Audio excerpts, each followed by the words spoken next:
Hello everyone, thank you so much for coming. I appreciate every single one of you. To start, I'd like to show you the installation that I've been working on for the entire year. This is an interactive installation titled Life After Death. Trust me, it'll make sense later. When thinking about my personal artwork, one thing you should know is that 9 times out of 10, the result is for other people and not myself.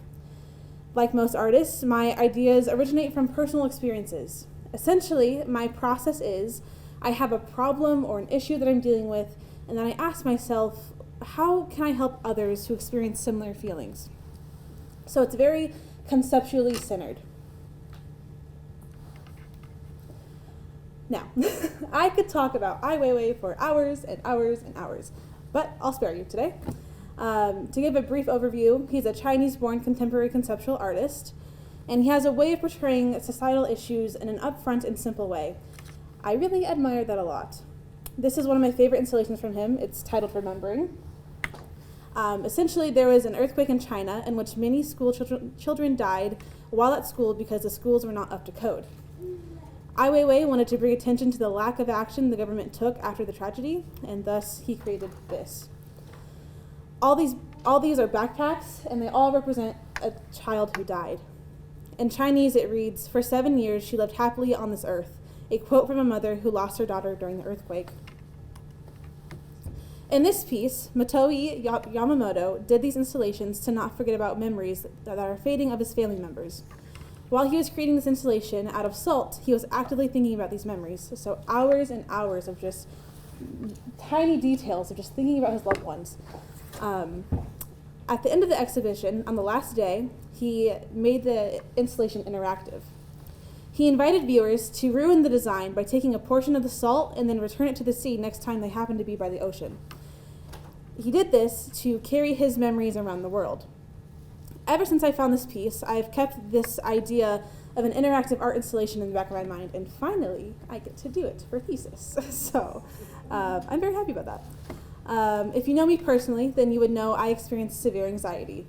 Again, if you don't know, now you know. When I was first playing with ideas of thesis, the issue was that I had too many ideas in too many directions with too many mediums. When I first was doing this whole process of thesis, I was honored to be in a fellowship in Ireland, and not to flex, but here are some of my favorite pictures from Ireland. Ireland is a beautiful country. If you get a chance to go, please go. I love the weather. It's a great time. Despite how beautiful Ireland is, this means I was practically a month behind the other students in terms of studio practice. At the same time, I was also completing my international relations capstone. So when you put all of that together with an anxious person, the results are not fun.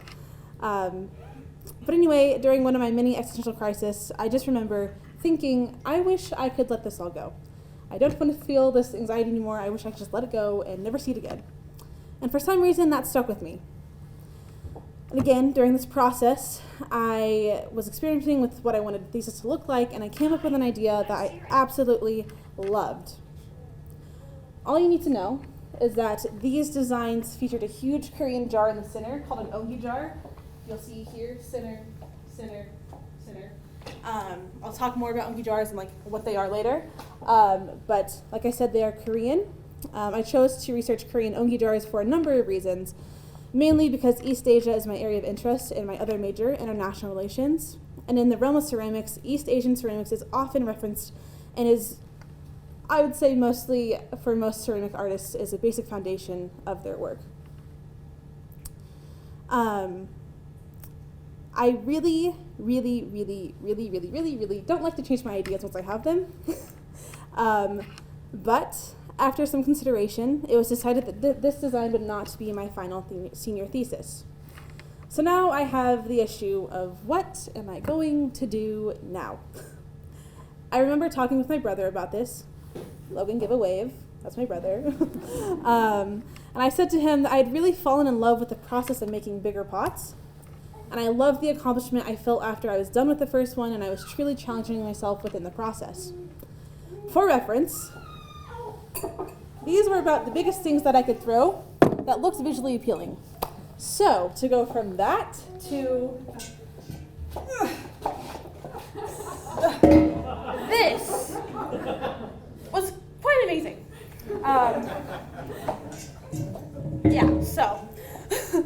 My professor, Jerome, had taught us to make sectionals where you throw two large vessels and then put them together. Again, I could only throw this. So I was missing a very vital step. I know, Talon, I know. I felt that too. I was missing a very vital step in this process. So I independently researched and found a different technique, and those were from the Korean ongi jar master potters. And in a span of a couple of weeks, Mr. Pot was created. So going back with the conversation with my brother, after frantically explaining my dilemma, he said, well, if you like doing it, why can't that be your senior thesis? Wow, that makes so much more sense. Why not? So a light bulb went off in my head, and of course, because it's me, these pots needed to have a deeper meaning rather than just being big pots. And thus, life after death was created. I stuck with the idea of letting go and the idea that all people need a catharsis in their life.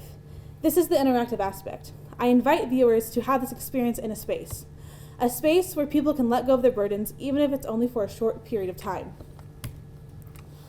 At this time, on the corners of the aisles somewhere, there should be cards.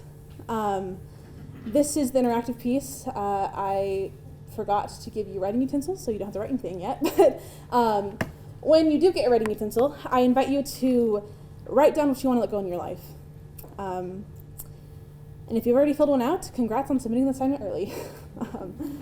While you're thinking of what to write down, I want to tell you exactly why I'm having you write it out, because it's very, very intentional. During this process, I have kept several journals. And fun fact, I hate journaling. I think it's the worst. But I'll tell you why. To this day, I had my reservations about it, and the main reason is because if I write my thoughts down and I write my struggles down, then it becomes real. Instead of a thought in my head, it becomes a physical, tangible thing. And I hate that. But during this process, these journals force me to confront my problems, and in the best way, I hope to have the same effect on you all. In this installation, I explore the similarities between death and letting things go. These vessels are meant to resemble urns, and as some of you probably would assume, urns are universal things. Several cultures all around the world have used urns in similar capacities. Obviously, we are not going to put human ashes in these urns, because I think that might be a little illegal. But the sentiment is the same. The paper that you have or don't have in front of you, you'll put something that you want to let go of, and then when we get to the jade after the reception, you'll put it in the center urn. And after the exhibition is over on May 13th, I will burn them in the urn, and that correlates to the process of cremation. The varying sizes of the urns are meant to symbolize the varying degrees of issues that people want to let go of. No matter how small your problem is, you are still valid. Now that I've told you a bit about how we've gotten here, I want to talk about the process and design of the whole installation. As I mentioned before, my original and current ideas are embedded with a type of Korean pottery called ongi jars. Ongi jars are Korean jars usually meant for fermenting food. All of my pots are this darker black-brown color. That's the glaze that I used, because I really wanted them to be simple and uniform to not distract from the concept of the installation. But again, the glaze is heavily influenced by these Korean ongi jars. Master potters in the southern region of South Korea typically use slabs to make their vessels. This is what I did for Mr. Pot. I call him Mr. Pot, if you wanted to know.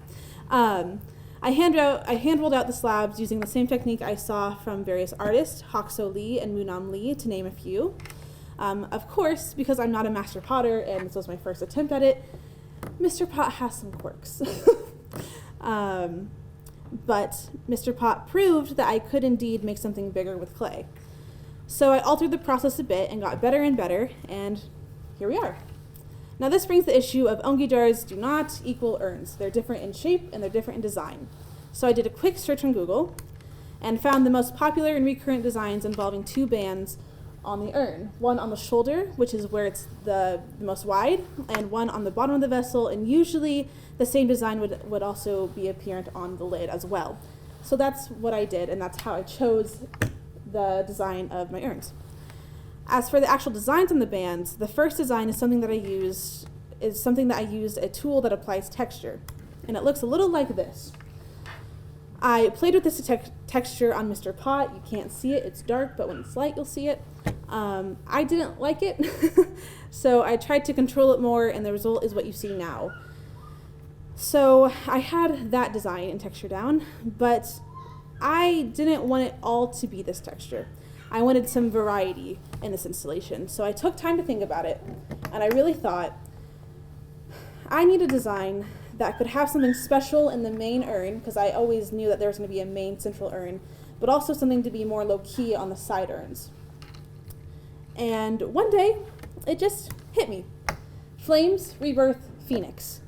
The symbolism behind the phoenix is actually quite perfect for my installation. It embodies the whole message of dying and letting go to become something better. It represents cycles, which is further enhanced by the circular shape and how the urns are arranged. So the second design you will see in the urns is something resembling flames. As a side note, I unintentionally reuse the same sort of designs over and over again without really realizing it, and often I don't realize it until a couple months later. But I wanted to briefly show you the correlations between my previous designs and this thesis. This is a mural that I did last year. I used these flame-like designs as a transition between different scenes. I think looking back on your previous work is tremendously beneficial. Art is a process in which you build off of what you've done before. I look at it as stepping stones, and everything that you've done before has resulted in where you're at now, which for me, it's this installation. And this installation could not have happened without collecting those stones that I have collected throughout the years. So now, I know this day is supposed to be up to the artist, but I cannot in good conscience let that happen without thanking those who have gotten me here. First and foremost, Jerome Dubas, as we have heard multiple times. He is the professor of the thesis class and also the professor of ceramics. Jerome, thank you so much for all you have done for not only me, but for all of us. Truly, we could not have done it without you. This thesis experience will not be easily forgotten. You really put your heart and soul into the process for us to be successful with expecting nothing back. We see what you have done for us, and we thank you. You also need to know that if it were not for you, my thesis would not be in ceramics. You brought a sense of calm and stability when I went into the studio, so when I found myself going back and doing ceramics, I had a confidence that I could create something meaningful and aesthetically beautiful. And even though I may appear to not take criticism well, or seem worried when you give critiques, it is because I think so highly of your opinion. Thank you truly so much. I'd also like to thank all my friends and peers for their unwavering support. It means more to me than you will ever know. Thank you, Logan, for having intellectual conversations about my various senior projects. These conversations are still why I'm somewhat sane. Thank you, Erin, for being a voice of reason. It has greatly been appreciated, and also opening your home when I need it. To my other half, my sister, my best friend, Peyton. She isn't here. She couldn't make the 16-hour flight from Korea. Bummer. But if she were here, I would tell her that she is the reason why I'm sitting here today giving my thesis lecture. She's the reason why I continued with what I'm passionate about, and I would tell her that I'm so thankful for her constant encouragement, and I would tell her that I look up to her and I miss her very, very dearly. And last, but certainly not least, they're going to hate this, but I need my mom and dad to stand up, please. Stand up. They need to be recognized. I don't just want to, but I need to explain to you people who my mom and dad are. My mom made the cards, as you see on your tables, without question and without hesitation. She certainly did not have to do that. There's something that my mom always says to me that I want to share with you all today that I think correlates to my installation. When I'm having a particularly bad day, she says, all you can do is your best, and if your best is not enough, then you can't do anything else about it. Everything else will be fine. I don't think she knows how many times a day I repeat that to myself to prevent anxiety attacks. So thank you, Mom. And my dad shows his love and support through action by giving my car a car wash, giving me pickles, and even a 6-pack and a pound for Papa John's, among other things. They are the reason I am who I am today, and the reason why I have a need to help others through my work. They set an example for me to follow, and I'm trying my best to make them proud. And today, I can say with confidence that I have accomplished that. I know you're all going to clap for me in a second, but can we please take a second and applaud my parents?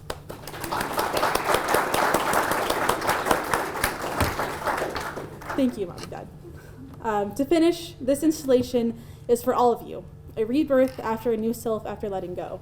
Thank you.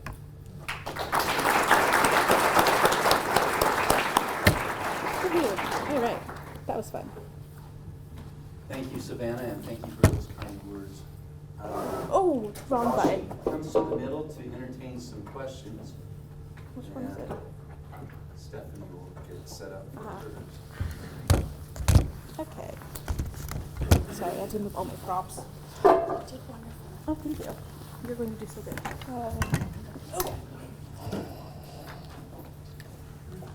Okay, questions, comments, concerns? Casper? So I noticed that the shape of your installation is really similar to kind of the letter omega. Was that on purpose, or did you just like the shape of it, or? No, I actually didn't notice that till you just said that. Cool. Cool, that's neat. Yes. How much fun did you have at that very last screen? Was it a top of The your- lid of the Phoenix, the yeah. lid? How much fun did you have, like, coming up with sketches and whatnot for it? Because it looked very well detailed at the Oh, thank you. So this is something my professor told about me, but I hate sketching. I'm a very 3D person, so sketching is not my forte. But I did have a lot of fun actually getting into the clay and doing it. And actually, that's the second attempt at the Phoenix. The first attempt didn't fire well, and so I had to redo it. And the first attempt was actually carving out, while this one is I added on. So yeah, it was fun. Yeah, I don't know how else to answer that, but it was fun. Yeah, that was probably one of my favorite parts is that. So, cool. Logan? This is fun. Do you have an estimated weight on how much, like, Mr. Potts would weigh? I'm gonna, do you? I have no idea. It was kind of heavy carrying it. Thank God for an elevator. Yeah. How did that change your style of, like, throwing between, like, little Mr. Potts and big Mr. Potts, which is the weight? It was exhausting. It was so tiring. You have to wedge the clay so many times, and actually, a point in December, there was a point where I couldn't wedge anymore because I hurt my wrist, and so I was like, well, that's really inconvenient. But it takes more. I'm also an artist that I really like things to be done in one sitting, so I hate to leave things sit, which is also not good when I'm making big things like this. But you have to be more disciplined and plan out what exactly you're going to do each day, which is something I found not necessarily challenging, but just new for me as an artist. Avery? About how much time, just like as far as working with the clay until it's ready to fire, did you put in for like your average pie? So the medium ones, to like actually make them with wet clay, takes about, I would say anywhere from like 12 to 16 hours. This one, I have no idea. I did it in a week, but that was also like 12-hour days in the studio. So, and then also you have the glazing to do as well, and yeah, so that's what I would say that. In the back? So with your senior thesis being in clay, do you see that as being your preferred medium for expression going forward, or would you rather move on to something? Yeah, I think I'm gonna go back to clay at some point, but I'm, like I kind of alluded to in the presentation, I'm a very conceptual artist, so I find something that I want to talk about, and then I find the medium.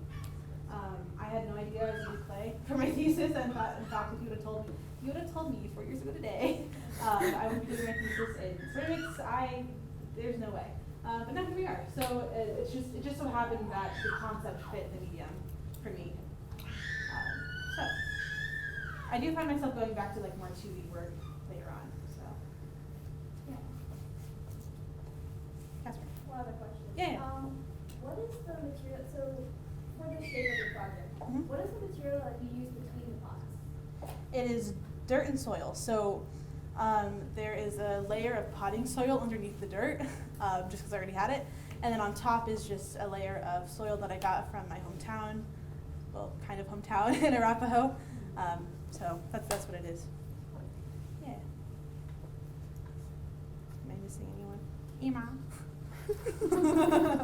So it's kind of a twofold question, but I want to know what was like the most rewarding and your favorite part of working on this thesis,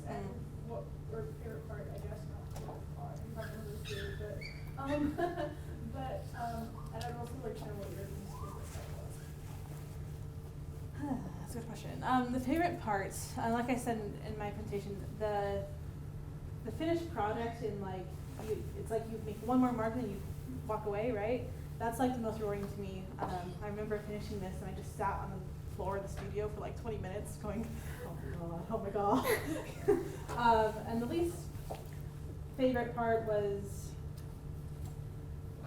they were just really long days, and trying to juggle that with another major was very difficult. That was probably the least favorite part. I wish I could have focused just on art instead of two majors. Not saying that I regret the two majors, but it would have been more ideal if I would have just been able to focus on one.